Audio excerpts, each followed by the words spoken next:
Today I have a very serious question I want to ask our brothers from Mount Kenya. Our brothers and sisters from Mount Kenya, today I need to ask you this very fundamental question.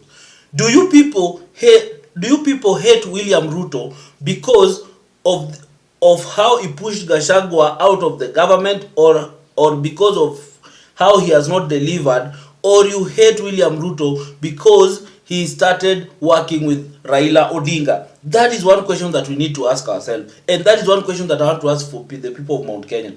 That do you hate William Ruto because he hasn't delivered and because of Gachagua's factor, or because of the fact that he's working with Raila Odinga? Because before I go into the details and express myself on this, if you are coming here for the first time, kindly take a second and subscribe and hit the notification bell so that anytime I post a video, you will always be the first to watch. So kindly do so, na kama kawaida, I'll be back.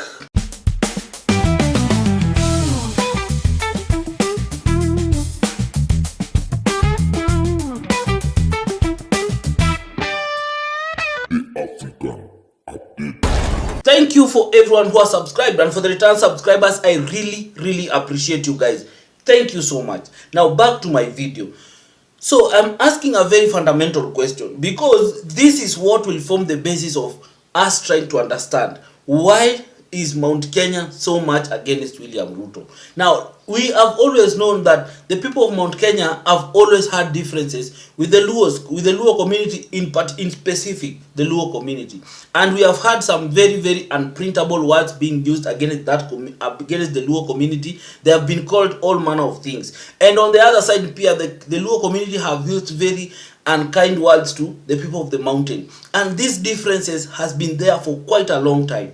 These differences has been there since the days of Moi. It is something that was deliberately manufactured. And you can hear, even there was a time the lady Mother Karua came out openly and said that there was an oath taken then that that power should never go to the people of the lake because of 1, 2, 3, 4. Some of those things you know them very well. Some of those words that are not right. So this is what this community has come out with. Because let us look at it critically. That Raila Odinga, to be specific, because I want to understand, is it the beef with Raila Odinga or the whole community? But my assessment, I will give my assessment at the end of the day, because these differences started even the times of Moi. Even it was there even during Kenyatta's time, which the time whereby Raila was not even active so much in politics and all this. So in 2002, Raila came out and supported Kibaki so much. And Raila has always shown that he has worked with leaders from Mount Kenya. He has always given his all. He worked with people like Akina Matiba, Akina Rubia, and so many. He has worked with them. But why have they never reciprocated that love? Why is this community has never reciprocated that love? That is what we want to ask. Because Raila has been nothing but good to these people. In all aspects, if you look at it, Raila has been nothing but good to these people. He has always shown them love. He has always expressed. Even when he gets position, he has always given to them. Even some of his greatest friends have always been the people from the mountain. He has always been there for them. But why can't these people just reciprocate that love? Why has it become that there's that natural hate that for this man that has given his all in terms of being there and making sure that even this community are not getting oppressed? Because anytime he feels they are oppressed, he always comes out. So in 2002, Raila came out and supported Kibaki so much. And the moment Kibaki won, these people, the Mount Kenya mafias who surrounded Kibaki, turned against Raila. They never wanted to hear anything about him. They pushed him away. They mistreated him and all these other things. But still Raila was always there. And then we come to 2007, which we all know clearly that Raila won the election. That one nobody can ever dispute. Raila won that election, but it was robbed from him. And this one, Mother Karua played a very important factor in defending that thing, and defending Kibaki and saying all manner of things that this guy won and all those other things. So things happened. And Raila, all the time, he has always backed down. And he has always said, okay, sawa, mmechukua wacha tuachane nayo. Oh, mmechukua wacha tuachane nayo. He made peace and he moved. But look at how he worked in that government of 2007 moving forward. He was always being sidelined in a lot of things until he came out to a point where he started complaining. You remember the story of Nusu Mkate and all these other things. Sijui Nusu Kapeti and all these other things. These were the frustrations that Raila was experiencing. He was the prime minister, but he goes somewhere, there is no DC for area, the PC for that area is not there, the DC are not showing up. So there was so much frustration that he went through, but he still vumiliated all those things. In 2013, whatever happened, which for me, I always believe Raila never won that election. Let's be sincere. I don't think he ever won that election. But Raila, being a politician, he has to do his thing. You get? And then we come back to 2017, which Raila won the election again. And what did they do? They rigged him out and they never cared. And then later, when Uhuru Kenyatta now decided, okay, he understood where the genesis of the problem is, and he understood, let us fix this problem. Let us fix this problem. And he brought Raila on board. What happened? The people of the mountain started now hating Uhuru Kenyatta. They did not want anything to hear from him. Is it because that Uhuru never delivered? No, Uhuru delivered a lot of things. But simply because he was working with Raila Odinga, they did not like him. They did not want him. And they decided to punish him and not listen to him. That is how they ended up voting for William Ruto. And in 2002, William Ruto won the election. Let us just be sincere. That election, William Ruto won. The 2022 election, William Ruto won that election. I used to disagree that he never won, but the fact is, and all signs are showing that William Ruto won that election. Now, let's go back. Now, after that, there was that Nini, and then again, William Ruto decided, for the unity of the country, let us work with Raila Odinga. Immediately he did that, because you remember Gachagua used to tell us that Raila Odinga is unsellable and is unaccepted in Mount Kenya. There is no day that Raila Odinga will be accepted in Mount Kenya. That was the slogan. That was what Gachagua used to tell people.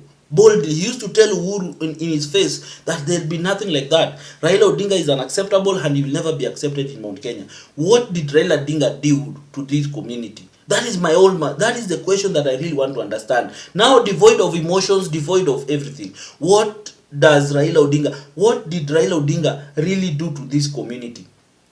Because Raila has worked with other people here. But how come this community, particularly, they have that natural dislike for Raila Odinga? So that is what I wanted to understand. Because the moment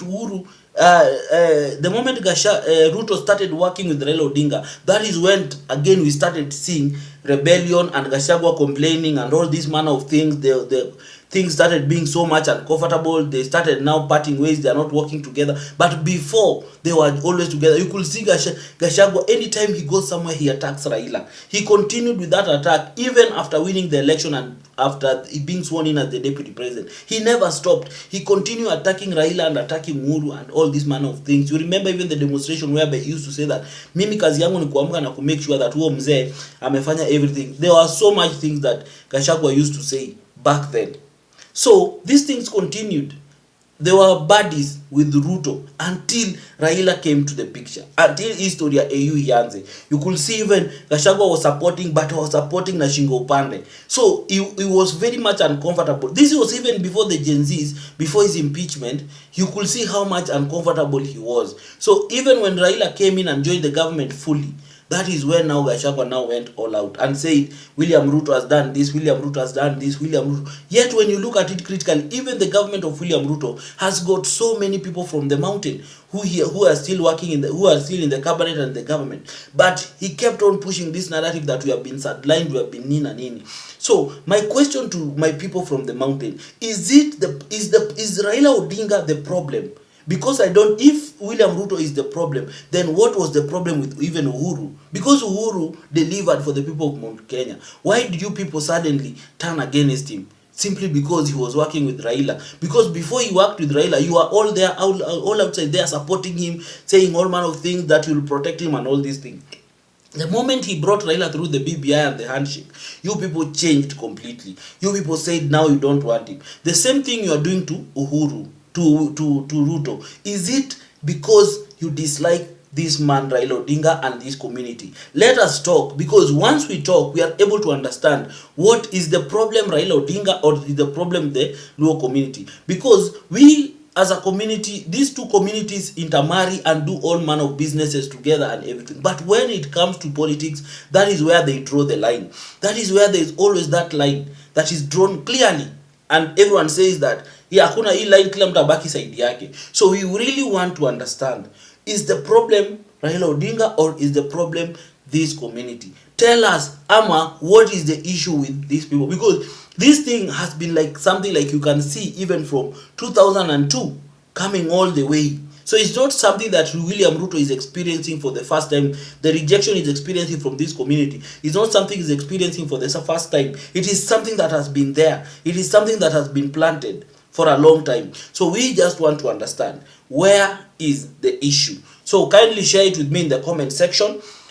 And above it all, please remain respectful. Do not insult a community. Do not insult an individual. Just share. Just tell us what you think about this whole thing. Where do you think the problem is? Because until we address the problem, until we understand what the issue is, this issue will never be solved. People will continue with this. The hatred will continue to be inherited with the next generation and that. And we need to change this so that we can change the political landscape of this country.